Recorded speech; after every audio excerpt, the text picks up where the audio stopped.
আসসালামু আলাইকুম everyone, Maisha cooking হোমে আরও একবার স্বাগত জানাই।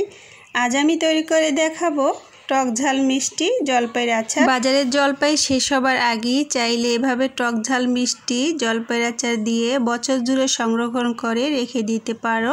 আচার তৈরির জন্য এখানে আমি 1 কেজি ফ্রেশ জলপাই নিয়েছি, আর জলপাইগুলোকে খুব ভালোভাবে ধুয়ে পরিষ্কার করে নিয়েছি।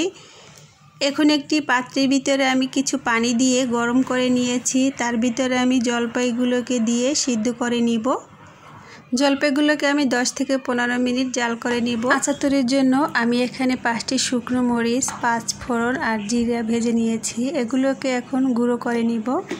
আমি জলপাইগুলোকে 15 মিনিট জাল করে নিলাম। দেখুন খুব সুন্দরভাবে সিদ্ধ হয়ে গেছে। এখন চুলা থেকে নামিয়ে পানিটাকে ঝরিয়ে নিব।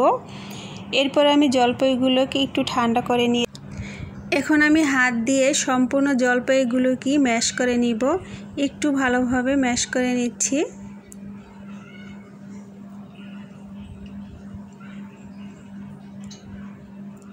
আচার তৈরির জন্য প্যানের ভিতরে আমি 1/3 কাপ পরিমাণে সরিষার তেল দিয়ে দিচ্ছি। আর এই আচার তৈরির ক্ষেত্রে অবশ্যই সরিষার তেলটা দিতে হবে। আর এখানে আমি 4টি শুকনো মরিচ, 1টি তেজপাতা নিচ্ছি, তার সাথে আমি কিছু পাঁচফোড়ন দিয়ে একটু ভেজে নিব।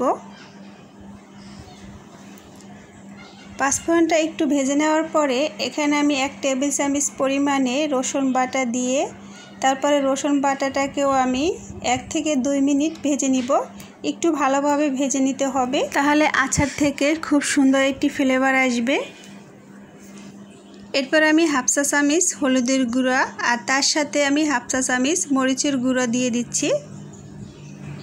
হলুদ মরিচের গুঁড়োটা দেওয়ার পরে একটু ভেজে নিব। আর এ পর্যায়ে চুলার আঁচটা একদমই লোতে রেখে তারপরে ভেজে নিচ্ছি, তা না হলে হলুদ মরিচের গুঁড়োটা পুড়ে যাবে। এখন আমি ম্যাশ করে রাখা জলপাইগুলোকে দিয়ে দিচ্ছি।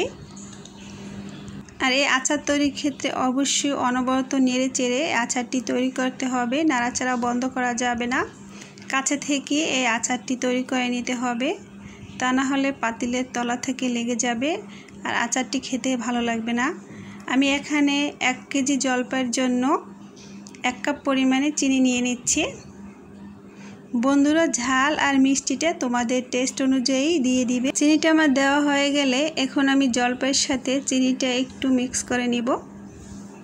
বন্ধুরা, এই জলপাইয়ের আচারটি ছোট থেকে বড় সকলের কাছেই অনেক বেশি ভালো লাগে।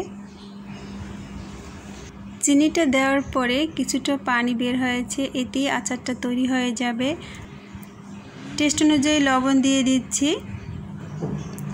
বন্ধুরা, এই আচারটা দেখবে যে ধীরে ধীরে খুব সুন্দর একটি কালার চলে আসবে। আমি যে মশলাটা গুঁড়ো করে রেখেছিলাম সেটাকে দিয়ে দিচ্ছি। সম্পূর্ণ মশলাটাকে আমি দিয়ে দিচ্ছি। এই ভাজা মশলাটা দেওয়াতে আচারের কালারটা একদমই চেঞ্জ হয়ে যায়, খুব সুন্দর হয়। আমি এখন 1 চা চামচের মতো ভিনেগার দিয়ে দিচ্ছি। আচারটা ভালো রাখার জন্য অবশ্যই ভিনেগার দিয়ে দিতে হবে। আচারটা যদি অল্প দিনের জন্য রাখতে চাও তাহলে ভিনেগার না দিলেও হবে, আর বেশি দিনের জন্য যদি সংগ্রহ করে রাখতে চাও তাহলে অবশ্যই ভিনেগারটা দিতে হবে, তা না হলে আচারটা নষ্ট হয়ে যাওয়ার চান্স থাকবে। দেখো, আমার এখানে আচারটা কিন্তু একদমই রেডি হয়ে গেছে, খুবই সুন্দর একটি কালার চলে আসছে। আর আচারটা দেখি মনে হচ্ছে অনেক বেশি মজার হবে। বন্ধুরা, আজকের ভিডিওটি তোমাদের কাছে যদি ভালো লেগে থাকে তাহলে আমার ভিডিওতে প্লিজ একটি লাইক দিয়ে চ্যানেলটি সাবস্ক্রাইব করে রেখো, আর পাশে থাকা বেল আই বাটনটি অন করে রেখো, যাতে করে আমি নতুন নতুন ভিডিও ছাড়ার পরে তোমরা সবার আগে দেখতে পারো। আর আমার ভিডিওটি বেশি বেশি শেয়ার করে দিও। সবাই ভালো থেকো, সুস্থ থেকো। আল্লাহ হাফেজ।